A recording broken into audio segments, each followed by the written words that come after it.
Good evening, forest lovers of the interwebs. I'm Alexa, resident ooky spooky girly, and today we're venturing back into one of the scariest places you can go alone, a deep, dark, haunted forest. I swear, if I've heard one tale about people going in and not coming back out of forests or unknown wilderness, I've heard them all at this point. And that'll never be me. Question for y'all though, what's the weirdest thing you've ever heard in a forest? Let me know in the comments, and welcome to the top 5 scary sounds from haunted forests caught on camera. Number 5, Elfin Forest in California. California tends to be a spooky place as it is, and the community of Elfin Forest sounds like it belongs in the world of Tolkien, even though it lies just southwest of Escondido in San Diego County. Yep, I totally had to call up the friend who used to live in California for that pronunciation. Thanks, Lore, and if I got that wrong, pardon me, I'm exhausted. How fitting then that this forest is crawling with tall tales, myths, and stories of haunted spirits and goblins. It's allegedly home to a sect of psychics and other occult practitioners that dwell in the woods. They like to talk to visitors about the many paranormal influences on the earth, and many of the stories of the forest are preserved by them. We do have some footage from YouTubers known as Zero Occupancy Urbex, where they captured some of the creepy sounds that have been known to come out of said forest. Now, while I'm not sure which tale of the forest those noises came from,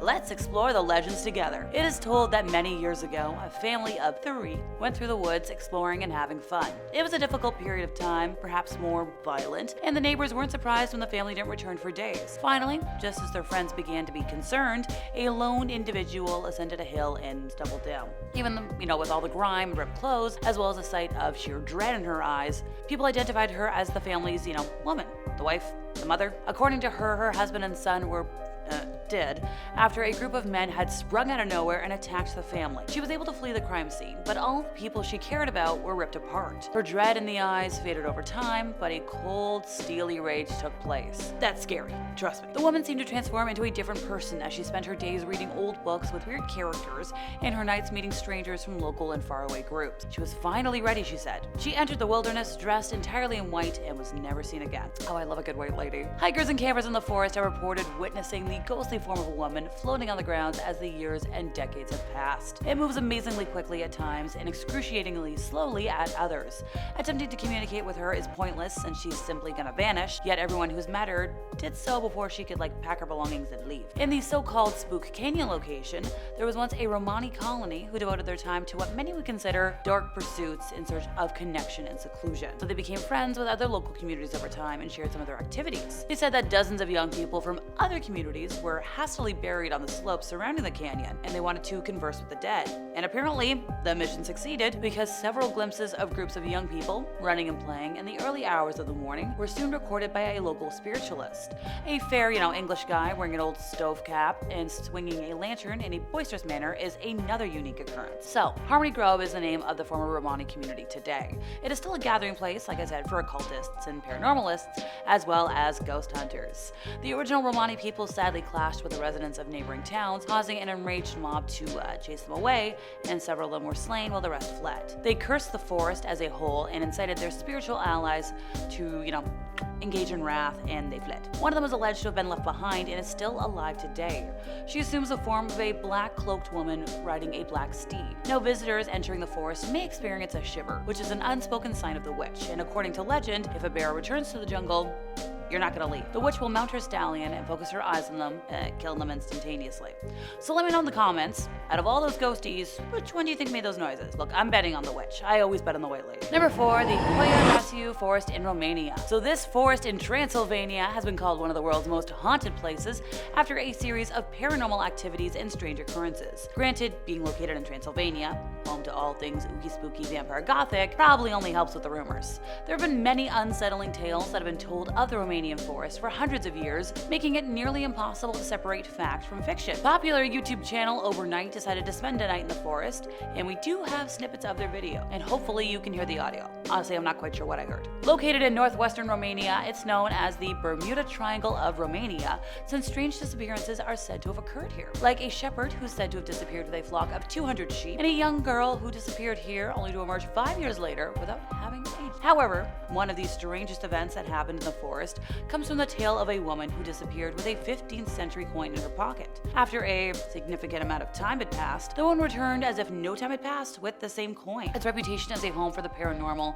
and possibly alien encounters is heightened by its eerie atmosphere of twisted skeletal trees that span across 700 acres. Now, this was due to the reported UFO sightings that were famously photographed in the 1960s by biologist Alexander Sift, which showed flying objects and gave the forest a reputation as a place for strange and unexplainable events. Even the forest trees themselves hold an enigma, as these 200-year-old trees seem to be young, and most of them are twisted at the trunk or unusual in shape. Most of the paranormal activity seems to be concentrated in a particular part of the forest, which is free of vegetation and formed into a perfect circle. Now, the soil of this vegetation-free area has been tested, and no anomalies were found that would prevent the growth of any plant life. Visitors often report intense feelings of anxiety and the feelings of being constantly watched. The forest website even warns it, and the locals tend to stay away because they fear that if they enter, they're not going to find their way out. There are many first-hand reports from people who visited the forest and left with strange symptoms, which range from a mild case of unease to physical symptoms such as severe rashes, headaches, and even burns. No thanks, I've already got weird bruises enough as it is. Thanks, ADHD. Number 3, the ghosts of Yellowstone National Park. Yep, a ghost story. I know, shocker, it's me. Ghostly figures like to appear in the park when the weather turns cold, especially when temperatures can plummet to like -30. As somebody who's been in a cold room that was occupied by ghosts before and has also experienced being in temperatures around -40, I can both validate this statement and shiver at the memory. Now, before we get into legends that could possibly be the reason for the noises, I'll let the clip play. What does it sound like to you?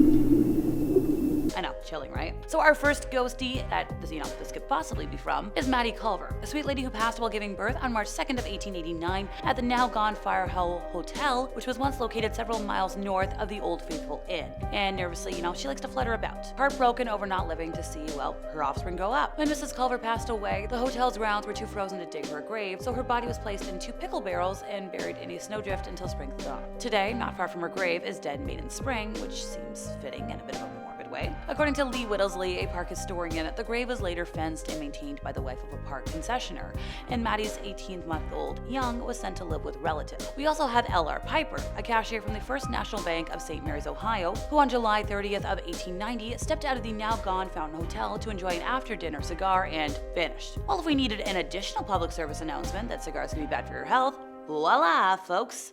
U.S. Army troops stationed in Yellowstone at the time searched for a month for Piper, and his brother-in-law spent the month of September that year looking for him. And at one point, he even slept under the stars, hoping that, the coyote howls would help him find stuff. It is believed that Piper walked out into the night and inadvertently stumbled into one of the many hot springs that are located nearby. Now, 2 of the hot springs there, Gentian Pool and Deep Blue Geyser, are very large and very deep, and it's believed that a search of them might yield the petrified bones. Charles Phillips is also somebody that could be doing the haunting and the noisies. He was a ranger stationed at Old Faithful during the winter of 1926 to 27 and passed after eating water hemlock, which he took for wild parsnip. According to Death in Yellowstone, the ranger's body was found on the floor of the ranger station. Investigators found that he had apparently come out of the bedroom into the kitchen and fell forward, hitting his head above his left eye on the table. Now, the dirt on his hands indicated that he had crawled on the floor for a while, probably in agony, and he exhibited the retching and frothing at the mouth, which are characteristics of hemlock poisoning. Delicious. Number 2, Wychwood Forest in the United Kingdom. So more than a few visitors to Wychwood Forest, a former royal hunting ground, have reported feeling invisible hands touch their shoulders or hearing the thunder of invisible horses.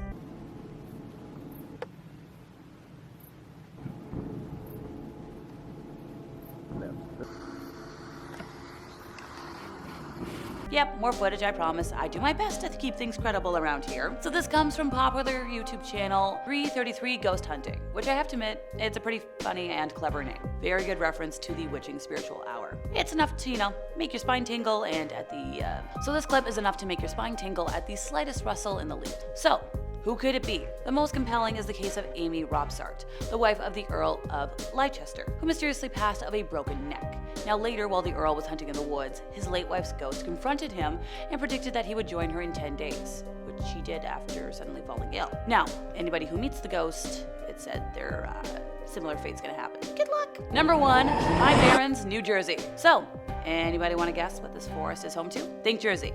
Yep, the devil himself.